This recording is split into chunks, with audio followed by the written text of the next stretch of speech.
Lee Highway exit. We are now joined here on Mix 1041 and MixTV.tv by Senator Bill Hagerty. Senator, good morning. Good morning, Steve. It's great to be with you today.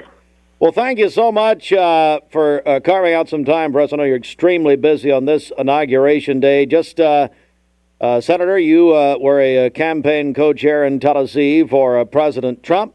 So tell me just your overall impressions and the mood there in the nation's capital. Well, I'll tell you, I'll take you back a little further. I was the campaign finance chair in 2016 for President Trump at a time when nobody thought he could win.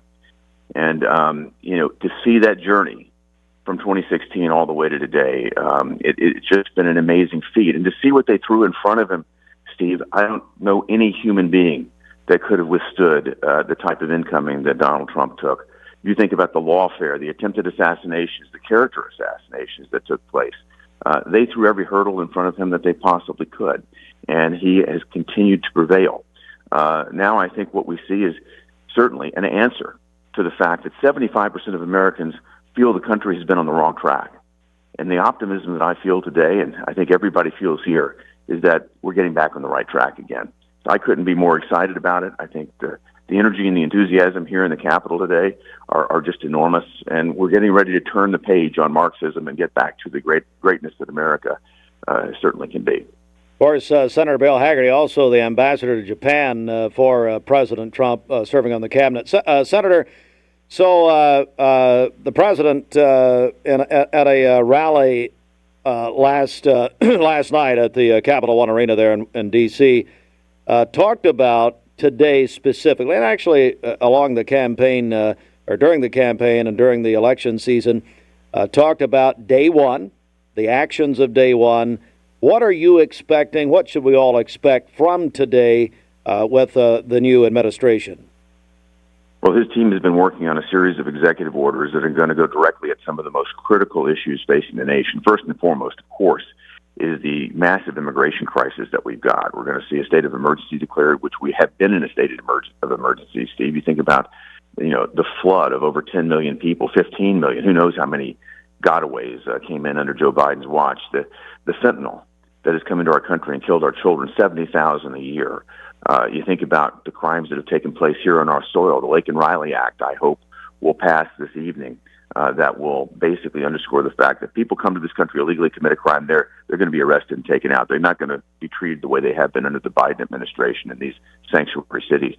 There's a new sheriff in town, and that feeling is broadly felt today. President Trump will demonstrate this with the executive orders. He's also going to focus on energy production, getting our nation back on the same growth trajectory we were under when he was president. That's going to be good for lowering inflation here. It's going to be great for us geostrategically because we've become a net exporter again, taking Russia, taking Iran, taking Venezuela out of the picture. And then I think we're going to see just a huge deregulatory thrust. The estimates are that the regulatory cost of the Biden administration have been $1.4 trillion. That's trillion with a T, additional burden on the American economy. President Trump's going to come back in and take us, swing that pendulum back and get our economy moving again and get this regulatory morass off the backs of our small and medium-sized businesses. We're joined by Senator Bill Hagerty live from Washington, getting ready for all of the inaugural activities. We saw on our television screen here that, in fact, the president-elect and the vice president are now heading to the quadrennial church service for the next half hour to 45 minutes or so. Where will you be, Senator? Tell me about your day today. Steve, I'll be in the rotunda with the president. Wow. We've had to move everything inside. I'm heartbroken for the Tennesseans that traveled so far to be here to celebrate this. We were with a large number of them yesterday afternoon. Senator Blackburn, myself, the other members of the congressional delegation hosted what we intended to be, just a small sort of housewarming and welcoming event, but it was just packed to the gills because we wanted everybody to come that's made the trek. And it's been disappointing, I know, to many people that it's been moved inside. President Reagan had to do the same thing. It's bitter cold here, and the wind chill is picking up. And I just hope everything goes smoothly today. I think, despite the disappointment of not being able to see it in person, I feel certain there'll be a lot of people around here are watching this on television, watching it televised, and I hope they still the same sense of excitement that I do. Just a couple more questions here. Senator Bill Hagerty joins us live from Washington. News of the morning, we found out in the past little while that the outgoing President Biden has now pardoned Anthony Fauci, General Mark Milley, and as well as the entire January 6th committee. Your reaction to that? My reaction is this is one of the greatest statements of Joe Biden's hypocrisy ever. If you look at his press release, he talks about protecting these people that you just mentioned from, quote, unjustified and politically motivated prosecutions. Can you believe Joe Biden would say that? He's the one that actually did commit unjustified and politically motivated prosecutions on his main political opponent, Donald J. Trump.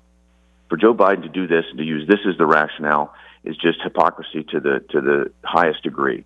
And it's a disgrace. I think it also suggests to me that there's something there, particularly with Anthony Fauci. You think about the wrongdoing that may have taken place in that January 6th committee. It is really deeply, deeply concerning that you would see something like this happen at the 11th hour. Hypocrisy, and also reason to just dig even deeper into what these people may have done. Senator Bill Hagerty, maybe a final thought from you, especially as a new presidency dawns here for the next 4 years. Just your feeling and your thought about the next 4 years. Well, thanks, Steve. And my feeling first and foremost is an excitement to get back on track, to get our nation back on track, to get our economy moving again, to become a safe and secure nation, and to be respected by our allies and to be feared by our adversaries. That's where we are headed, and it started before President Trump has even taken office. We've already seen success. You think about the agreement in Israel that took place to see a ceasefire. That took place even before President Trump has taken office. His emissary, Steve Witkoff, made that happen. You think about the fact that our GDP has been significantly revised upward for 2025. That's because CEOs domestically and also foreign CEOs are committing to make more capital investment here in America now that they see the environment changing. Many positive things are going to happen. It's exciting. It's going to be exhausting. I'll have to say that we're going to be working around the clock to get his cabinet appointed and many of these legislative initiatives done. But I could not be more proud to be an American, nor more honored to represent Tennessee. Senator Hagerty, thank you so much for your time. I really appreciate it. Thank you, Steve. Bye-bye. Thank you, sir. Senator Bill Hagerty,